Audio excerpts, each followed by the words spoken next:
안녕하십니까? 지금부터 6조 드라이브 가디언 최종 발표를 시작하도록 하겠습니다. 목차는 다음과 같이 진행하겠습니다. 저희는 네팔에 통한 졸음 경각 시스템으로 크게 네팔에 통해 졸음 상태를 예측하는 것과 그 예측한 결과를 받아 부저를 이용해 졸음을 일시적으로 깨우는 각성 시스템으로 크게 두 가지로 진행이 되었습니다. 경찰청 교통사고 통계에 따르면 지난 5년간 졸음운전으로 인한 교통사고는 총 1,765건으로 하루 평균 5.9건이 발생하였다고 합니다. 그리고 같은 기간 졸음운전으로 인한 사망자는 316명으로 사고 100건당 약 2.9명이 사망하였고, 이는 같은 기간 음주운전 교통사고로 인한 사망보다 2배가량 높은 수치에 속합니다. 통계에서 살펴볼 수 있듯 졸음운전은 중요한 사회적 이슈이기에 졸음 예방은 아주 중요하다고 할 수 있습니다. 현재 졸음 측정 지표로 연구가 되는 것으로 카메라, 심박수 두 가지가 있습니다. 카메라는 눈 깜빡임을 측정하여 졸음을 파악하는 것인데, 이는 조명, 눈을 가리는 안경, 머리카락 등 외부 요인의 영향을 많이 받고 눈을 깜빡이는 다양한 원인을 파악하는 것이 어렵다는 한계가 있습니다. 심박수 측정은 부교감 신경의 활성화에 의한 심박수 변화를 측정하는 것인데, 이 심박수 또한 다양한 원인이 있어 이를 파악하기 어렵고 졸음이 이미 진행되고 나서 변화가 생긴다는 한계가 있습니다. 이러한 한계점을 보고 네파가 졸음과 관련이 있다는 정보에 근거해 이 프로젝트를 하게 되었습니다. 졸음을 측정한 실험 단계입니다.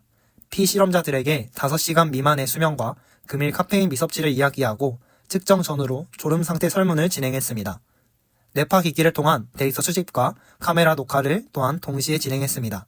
이는 추후 데이터 학습을 위한 목적으로 사용되었습니다. 부저를 이용해 졸음 상태에 있는 사용자를 깨우도록 구상하였고, 학습된 데이터로부터 졸음 상태에 신호가 들어가면 5초 동안 부저 센서가 울리도록 알고리즘을 설계했습니다. 먼저 네파 신호를 수집해 어테이션, 즉 집중도와 메디테이션, 즉 이완도 값을 받아옵니다. 그리고 추후 자세히 설명드리겠지만 시계열 데이터 분석을 사용하였기에 시간의 흐름을 예측하기에 충분한 윈도우 크기만큼의 값이 입력이 될 때까지 데이터 버퍼라는 곳에서 값을 수집합니다. 그렇게 윈도우 크기가 충족이 되면 학습시킨 딥러닝 모델로 예측을 합니다.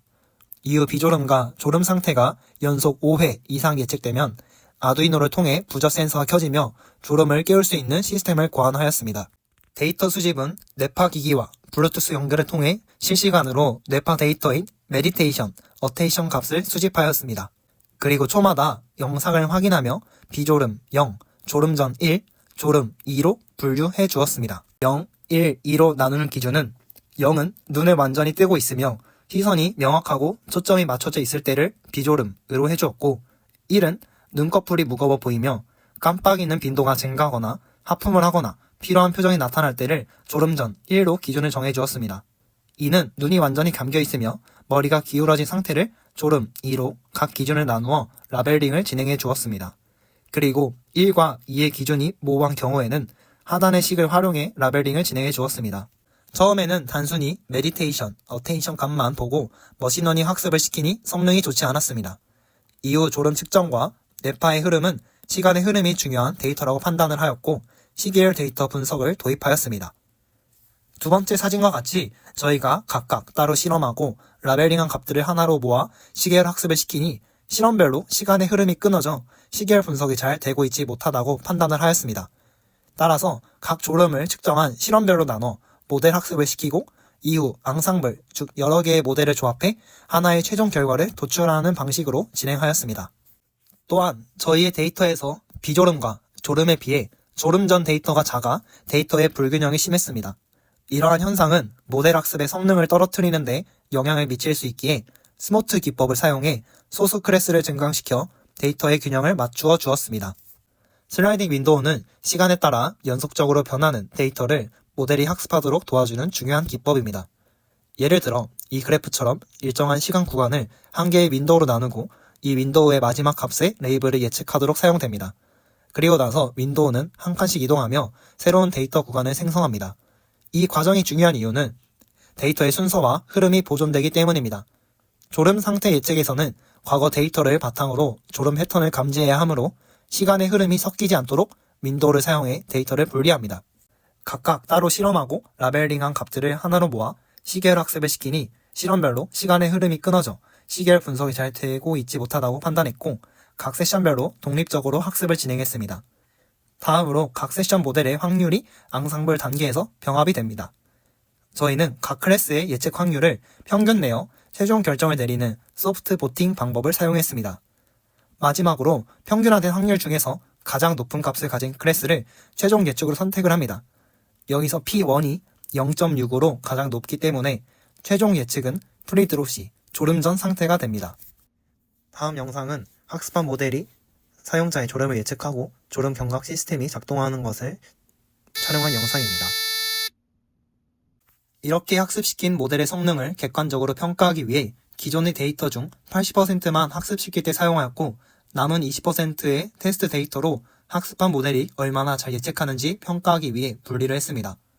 이 표에서 true 라벨이 실제 테스트 데이터이고 predict는 학습한 모델로 예측해본 값입니다.